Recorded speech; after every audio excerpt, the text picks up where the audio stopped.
மாவட்ட நீதித்துறை வேலைவாய்ப்புக்கு தொடர்ச்சியாக நம்ம ஃப்ரீ ஆன்லைன் கிளாஸ் பார்த்துட்டு வரோம். அந்த அடிப்படையில் தான் இன்றைய காணொலி இருக்க போது. நீங்கள் முதல் தடவை நம்ம சேனலை பார்க்குறவராக இருந்தால் மறக்காமல் சப்ஸ்கிரைப் பண்ணிட்டு கண்டினியூ பண்ணுங்கள். ஸோ இன்றைக்கி நம்ம பார்க்க போகிற டாபிக் வந்து பார்த்திங்கன்னா ரொம்ப இம்பார்ட்டன்ட்ங்க. ஸோ நம்ம வந்து லாஸ்ட்டு 2021 நடந்த கீழமை நீதிமன்றங்களில் வந்து நடந்த ஓஏவை தான் அனலைஸ் பண்ணி இந்த வீடியோ பண்ணுறோம். ஸோ இந்த கொஷின்ஸ் வந்து பார்த்திங்கன்னா கீழமை நீதிமன்றங்களில் கடைசியாக வந்து ஓஏக்கான கொஷின்ஸ் பேப்பருங்க. ஸோ அதில் நான் பார்க்கும்போது நான் வந்து இன்றைக்கி இதுதான் கிளாஸ் எடுக்கலாம்னு நினச்சேன். ஸோ அனலைஸ் பண்ணுவோம் அப்படின்னு நேற்று மாதிரி. அதில் வந்து பார்த்திங்கன்னா கொஸ்டின் நம்பர் வந்து 10, தமிழகத்தின் நுழைவாயில் என்று அழைக்கப்படுவது தூத்துக்குடி, தென்னிந்தியாவின் மான்செஸ்டர் என அழைக்கப்படுவது கோயம்புத்தூர், குட்டி ஜப்பான் என்று அழைக்கப்படும் ஊர் வந்து சிவகாசி. இதுலேருந்து இதை ஊரை பற்றி ஒரு 3 கொஸ்டினா, இது ஒரு 3 கொஸ்டின். அப்புறம் வந்து பார்த்திங்கன்னா தமிழ்நாட்டின் மலைகளின் இளவரசி எது அப்படின்னு கேட்டிருக்காங்க. ஆக்சுவலாக வந்து மலைகளின் ராணி தான் ஊட்டி, இளவரசி வந்து பார்த்திங்கன்னா கொடைக்கானல். ஸோ இது ஒரு ராங் கொஸ்டின் தான். இருந்தாலும் வந்து பார்த்திங்கன்னா ஆபிஎஸ் அசிஸ்டண்ட்டுக்கு கிட்டத்தட்ட ஒரு 4 கொஸ்டின்ஸ் வந்து இந்த ஊர் சிறப்பு பேர்கள் வந்து அடிப்படையில் கேட்டிருக்காங்க. அப்போ நான் என்ன நினச்சேன், ஸோ இதை பற்றி முதல்ல ஒரு நம்ம ஸ்டடி மெட்டீரியல் கண்டென்ட் போட்டுட்டு அப்புறம் அந்த ப்ரீவியஸ் கொஸ்டின் அனலைஸ் பண்ணுவோம் தான் இன்றைய காணொலி. இப்போ வந்து ஒவ்வொரு ஊருக்கு என்னென்ன சிறப்பு பெயர்கள், இப்போ நம்ம 4 ஊரே இந்த கொஸ்டினில் கேட்டிருந்தாங்க, அது ஓஏக்கு. கண்டிப்பாக வந்து இப்போ 2024 அட்லீஸ்ட் ஒரு 2 கொஸ்டினாச்சும் கேட்பாங்க. நம்ம எந்த ஒரு வீடியோவும் நம்ம வீடியோ பண்ணோம்னா இதுலேருந்து அட்லீஸ்ட் ஒரு கொஸ்டின் இல்லாட்டி 2 கொஸ்டினாச்சும் படிச்சிடணும். இதுக்கு எக்ஸாம் வரும் அடிப்படையில் தான் பண்ணுறோம். ஸோ அதனால் இறுதி வரைக்கும் ஸ்கிப் பண்ணாமல் பாருங்கள். ஸோ இன்றைக்கி நம்ம பார்க்க போகிற டாபிக் வந்து பார்த்திங்கன்னா ஊர்களும் அவற்றின் சிறப்பு பெயர்களும். ஸோ ப்ரீவியஸ் கொஸ்டின் கேட்டதுனால அதை நம்ம இன்டெப்த்தாக பார்த்துறோம். ஏன் தூத்துக்குடி தமிழ்நாட்டின் நுழைவாயில் என அழைக்கப்படுகிறது அப்படின்னா அங்கே வந்து நிறைய வந்து அது துறைமுகம் இருக்குது. சரி, துறைமுகனால் வந்து பார்த்திங்கன்னா நமக்கு நிறைய இன்கம் வருது. ஸோ இதனால் வந்து தான் தூத்துக்குடி தமிழ்நாட்டின் நுழைவாயிலாக இருக்குது. அப்புறம் வந்து பார்த்திங்கன்னா ஆசியாவின் டெட்ராய்டு. ஸோ ஆசியாவின் டெட்ராய்டு அது என்னென்னா சென்னை. சரிங்களா, லிட்டில் ஜப்பான், குட்டி ஜப்பான் அது எல்லாமே வந்து சிவகாசி தான். தென்னிந்தியாவின் மான்செஸ்டர் வந்து கோயம்புத்தூர், இந்தியாவின் மான்செஸ்டர் கேட்டாங்கன்னா மும்பை. ஓகேங்களா, அதை மட்டும் யோசிச்சுங்க. அது எலக்ட்ரானிக் சிட்டி அப்படின்னா அது மின்னியல் தலைநகரம் அப்படின்னா பெங்களூர் தான். சரிங்களா, ஸோ ஏற்கனவே சொன்னது போல் இந்தியாவின் மான்செஸ்டர் என்னென்னா அது வந்து மும்பை. அப்புறம் வந்து தமிழகத்தின் ஹாலாந்து அது எதுன்னு கேட்டாங்கன்னா திண்டுக்கல். தமிழகத்தின் ஹாலாந்து எதுன்னு கேட்டாங்கன்னா திண்டுக்கல்.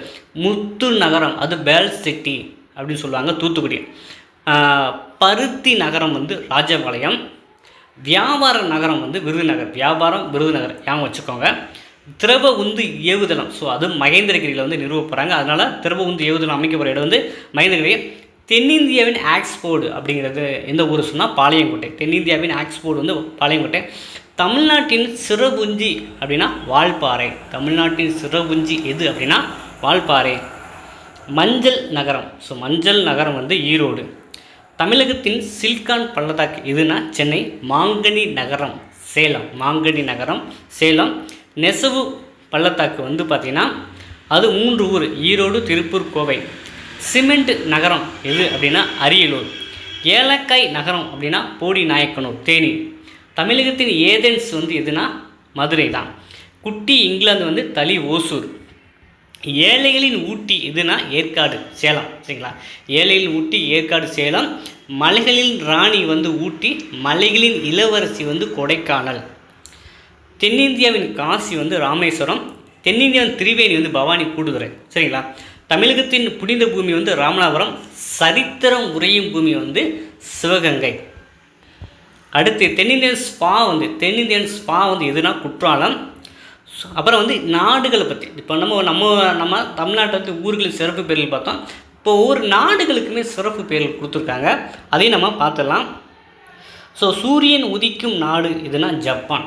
சரிங்களா, சூரியன் உதிக்கும் நாடு ஜப்பான். ஸோ நம்ம கிளாஸ் நல்லா பார்த்தீங்கன்னா தெரியும். ஸோ எதுக்கு இம்பார்ட்டன்ட் கொடுக்குறாங்களோ அதுதான் நான் பண்ணுறோம். அதனால் வந்து புதுசாக பார்க்குறவங்க சப்ஸ்கிரைப் பண்ணி வச்சுக்கோங்க. அதே போல் நம்மகிட்ட ஸ்டடி மெட்டீரியல் வாங்க போகிறவங்களும் நீங்கள் ஸ்டடி மெட்டீரியல் மட்டும் படித்தா போதாது, நம்ம வீடியோவும் சேர்ந்து கவனிச்சிங்கன்னா இன்னும் நிறைய விஷயங்களை நீங்கள் தெரிஞ்சுக்குவீங்க. நள்ளிரவில் சூரியன் உதிக்கும் நாடு வந்து நார்வே. நள்ளிரவு நார்வே அப்படி ஞாபகம் வச்சுக்கோங்க. 1000 ஏரிகள் கொண்ட நாடு பின்லாந்து. காற்றாலைகளின் நாடு ஹாலாந்து. காற்றாலை ஹாலாந்துன்னு வச்சுக்கோங்க. வெள்ளை யானைகளின் நாடு தாய்லாந்து. வெள்ளை யானைகளின் நாடு தாய்லாந்து. தங்க ரதங்களின் நாடு மியான்மர். ஐரோப்பாவின் விளையாட்டு மைதானம் வந்து எதுனா சுவிட்சர்லாந்து.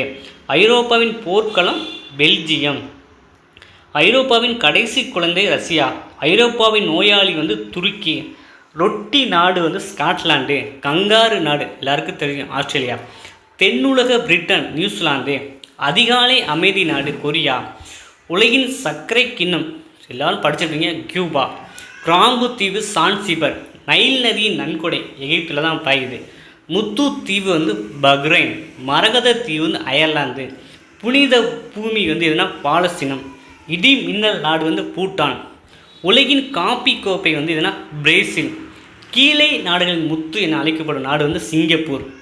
ஸோ நண்பர்களே, இப்போ வந்து நம்ம வந்து அதாவது நம்ம ஒன்று படித்தோம் அப்படின்னா அது ஒர்த்தாக இருக்கணும், சரிங்களா? அந்த அடிப்படையில் நம்ம காணொலி பண்ணிக்கிட்டு இருக்கோம். ஸோ இந்த காணொலியும் அந்த அடிப்படையில் உங்களுக்கு மிகவும் பயனுள்ளதாக இருக்கும் அப்படின்னு நம்புகிறேன். இந்த வீடியோ பிடிச்சிருந்தா மறக்காமல் லைக் பண்ணுங்கள். அதே போல் வந்து அலுவலக உதவியாளர், இரவு காவலர், மசால்ச்சி, நைட் வாட்ச்மேன் போன்ற பணிகளுக்கு ஸ்பெசிஃபிக்காக நம்ம வந்து ஸ்டடி மெட்டீரியல் ப்ரொவைட் பண்ணுறோம். அதே போல் அவங்களுக்கு டெஸ்ட்டும் கண்டக்ட் பண்ணுறோம்.